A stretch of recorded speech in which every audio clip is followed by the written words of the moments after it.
President Vladimir V Putin of Russia made his first trip to territory captured by his forces since they invaded Ukraine more than a year ago, traveling late on Saturday to the ravaged city of Mariupol, where Russia staged some of its most brutal attacks of the war. The visit appeared to be both a gesture of defiance.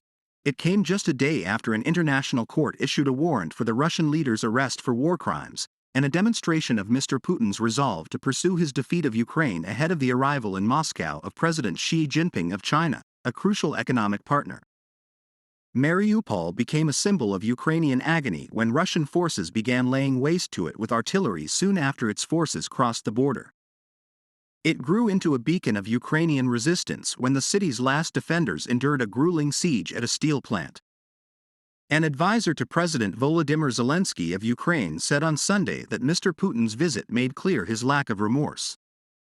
"The criminal always returns to the crime scene," the advisor, Mikhailo Podolyak, the Kremlin said that Mr. Putin had flown by helicopter to the airport in Mariupol and toured several neighborhoods, spoken with residents and inspected reconstruction sites. Russia's bombardment reduced much of the city to rubble, and some rebuilding is now underway. Images released by Russian television showed Mr. Putin touring sites in darkness. Dmitry S. Peskov, the Kremlin spokesman, described the visit as a full-scale working trip, and stressed that many aspects of it were not planned. "There was no motorcade as such," he said, adding that Mr. Putin had driven himself through the city. The battle for Mariupol, a port city with a pre-war population of about 400,000, was marked by wanton destruction by Russian forces, who bombed a maternity hospital and at times opened fire on apartment buildings with tanks from close range. It also featured the deadliest single assault on civilians during the war, when Russian forces bombed a theater in which residents had taken shelter.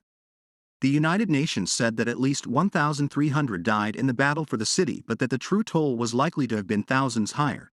The visit to Mariupol by Mr. Putin, who now stands accused by the International Criminal Court of presiding over the abduction of Ukrainian children, was his second unannounced trip over the weekend to Russian-occupied areas of Ukraine. On Saturday, he went to Crimea in a visit marking the 9th anniversary of the peninsula.